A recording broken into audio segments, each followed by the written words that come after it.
The objective of this video is to now demonstrate how to do some really fine detail work. If you can see on this painting, we worked on this area right in here. And now I'm going to work on this little stem area, and maybe I'll work on the little reflected highlight in the shadow of the apple. So I'm going to zoom in on that and let you look at some of the real fine transfer information that I've put on there, and the information that I've transferred onto that reflected highlight that's in the shadow. Obviously it's too bright or too light and saturated.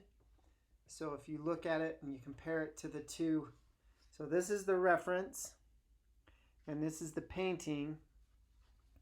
And if the glare is a little bad, but you can tell with that reflected highlight in the shadow there on my painting is too light and too saturated. You can hardly even see it in the reference. So I'm going to paint on that and refine it up, and that will show you some principles to do with on the whole painting process and detail process. All right, again, so I'm going to get this right next to each other. I'm going to do my very best to show you along with the paint. Now, I'm not getting any paint on the back of my reference or on my painting because it's the box is lifted up higher than that, and so I'm being very careful there.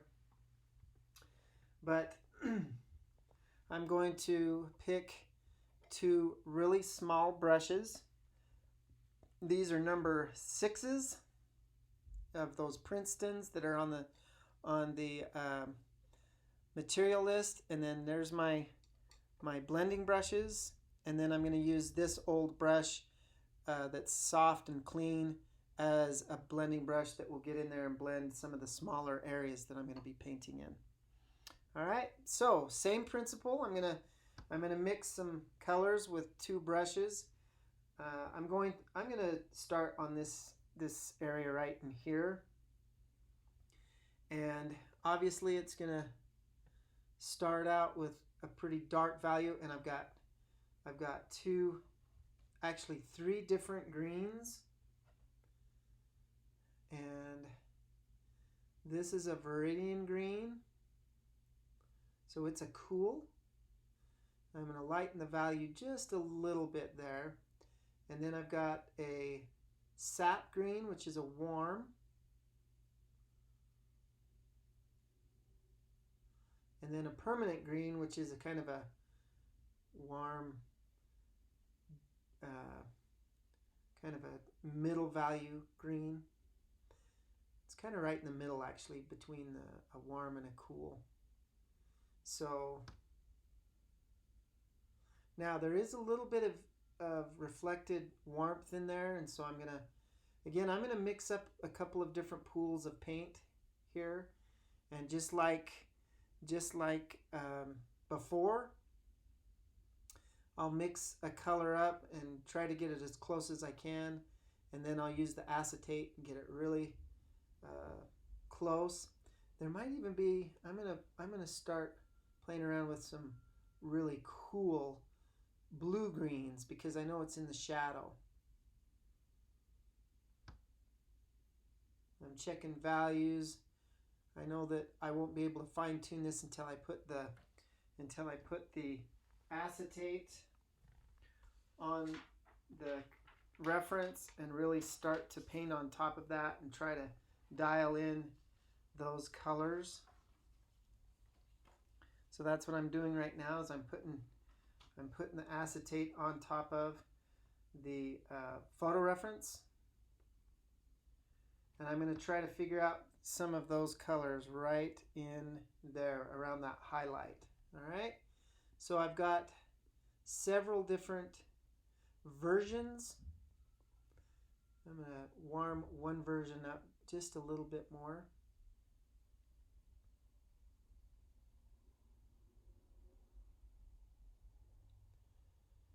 now I'm gonna mix that up so it's nice and opaque. Haven't touched liquid yet. Again, I'll reach over and grab just a little bit of liquid. Again, it's off screen. Again, about 2 or 3% viscosity. And now I'm going to paint on top of my photo reference around that highlight. And if you can see that, that is way too light. Hope you can see that. So I know that I need to darken. So I'm going to reach over and grab a little bit of black. And it's too warm. So I'm going to reach for black, and I put it into that. I knew there was going to be some blue-green in there, and so that's where I'm headed right now. So I know this pool that I just mixed up is too warm and it's too light. So now I'm going to reach over there and I'm going to make another brush stroke. Okay, so if you can see that, that's a little bit closer. So I know I'm dialing it in. But I can tell there's a little bit of brown in there. So I'm going to mix that up.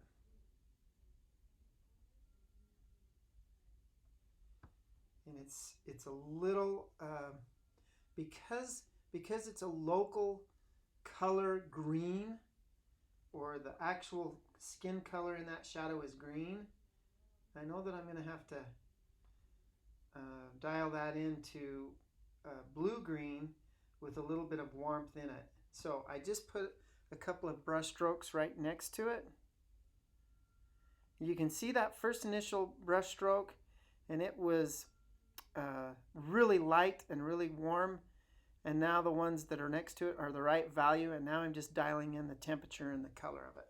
Okay, so I think that's pretty close. So I'm going to keep that one right there, and then I'm going to look for that really beautiful subtle highlight. Now I'm going to remove those brush strokes that I just put on there, a little distracting. So I'm going to clean those off. I'm going to clean them off of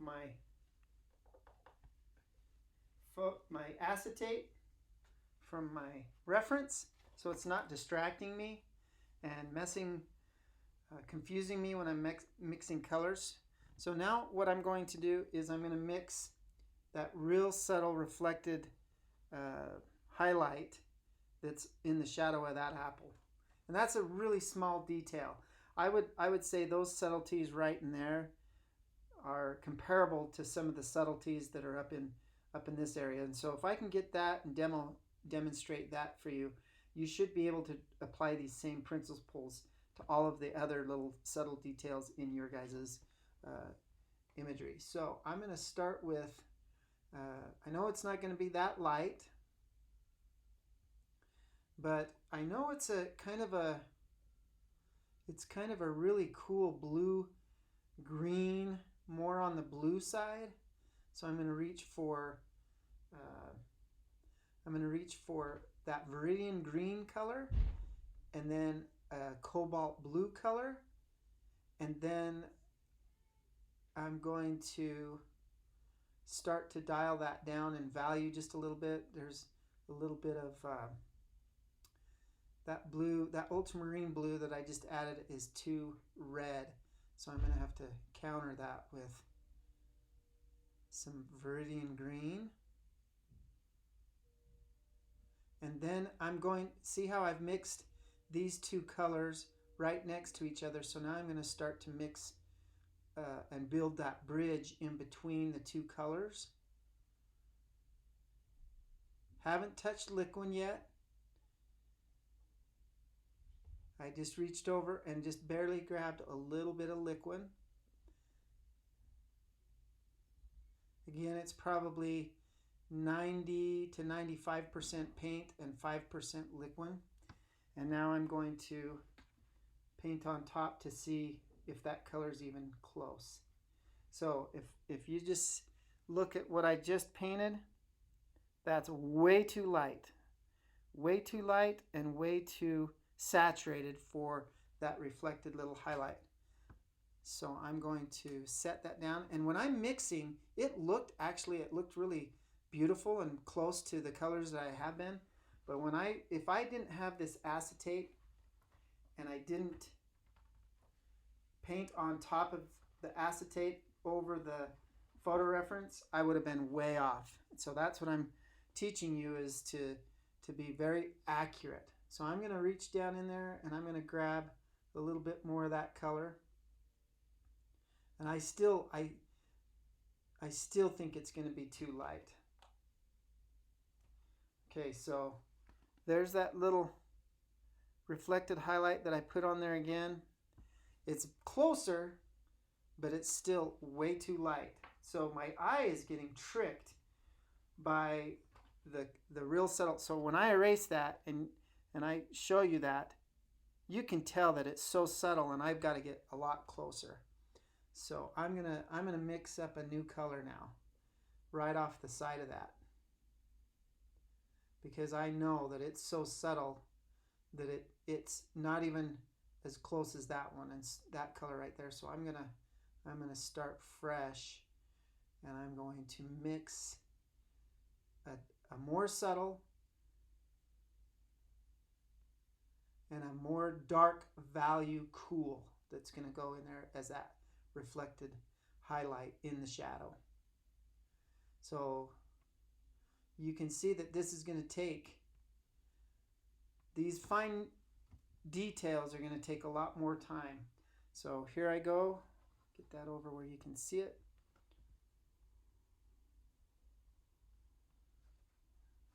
Let me make a bigger brush stroke so you can see it. All right. So even that's too light. So I'm really having to dial that down into. So what I'm going to do now is I'm going to see that is the surrounding color of the apple skin in the shadow, and this is what I think that reflected highlight is going to be, and it's still too light. So I'm going to grab some of that color right there, and I'm going to spin off. I'm going to spin off of that pool that I just mixed. And it's the right color, but it's too light. So now I'm going to add that. And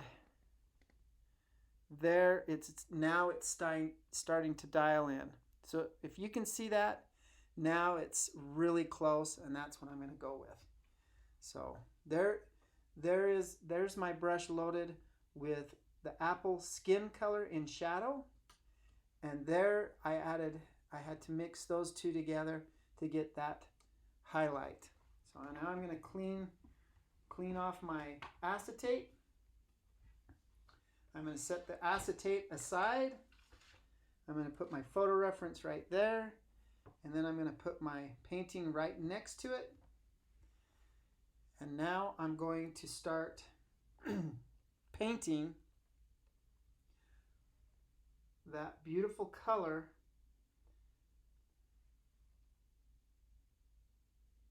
right around that highlight, because I know that's the skin color.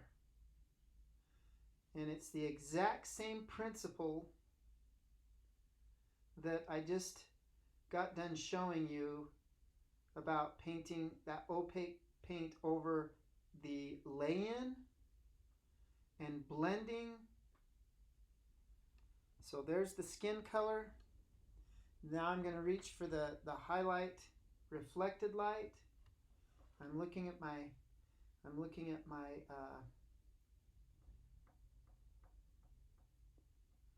reference,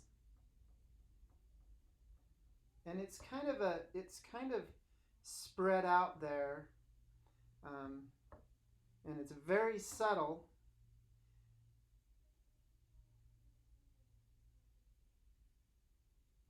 And I'm going to paint that in there. And then I'm going to set my highlight color, reflected highlight in the shadow color down.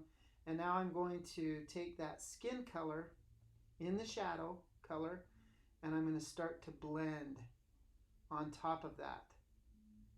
And it's the same principle that I did over here. This was a large shape and now I'm working on a little teeny small shape, but it's the exact same principle.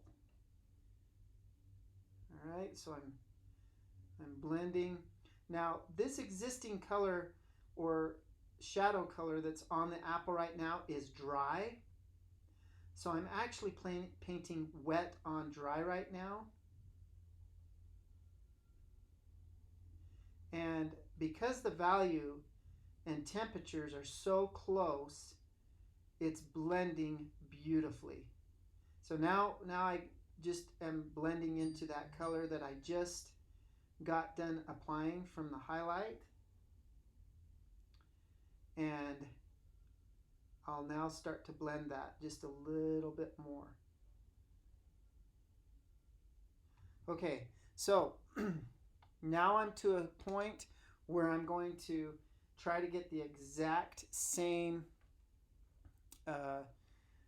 surface quality. So I've just reached for my dry, pointed or round blending brush, and I'm going to sit there and I'm going to do exactly what I did over here, only it's a smaller scale or a smaller size or area that I'm blending. And so I'm just going to be very lightly again touching the surface of that paint that I've just applied, and I'm going to blend it out or blend it together so it's a nice soft blend.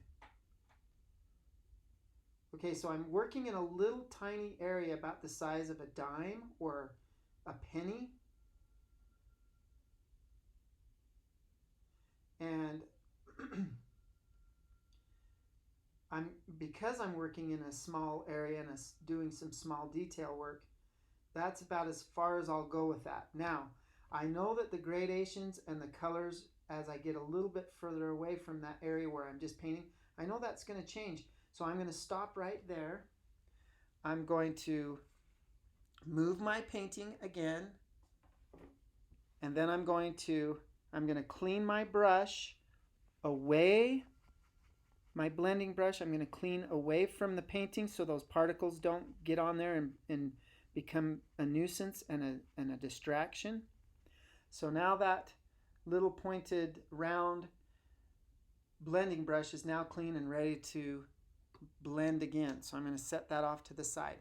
Now, the next step is to maybe take some of this color that's drifting away from that reflected highlight in the shadow, and I'm going to start to mix different variations of those colors right there so that it can drift down into the other part of the apple and I can be even more accurate.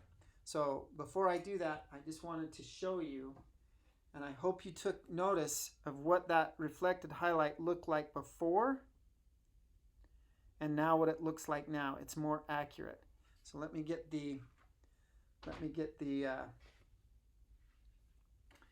photo reference up there as close as I can get it so you can see it. And now you can see that they look really accurate together. All right. So that's where I would move now. Is I would start to drift down, and I would start to get these colors that are over into this area, away from that, and it starts to drift away from that reflected highlight in the shadow, and I would start to move down and mix with some of these colors and get variations and drift down into the bottom part of that apple. So that's a demo on how I would handle some small details. And it's the exact same principle of blending with opaque paint, only in a smaller scale.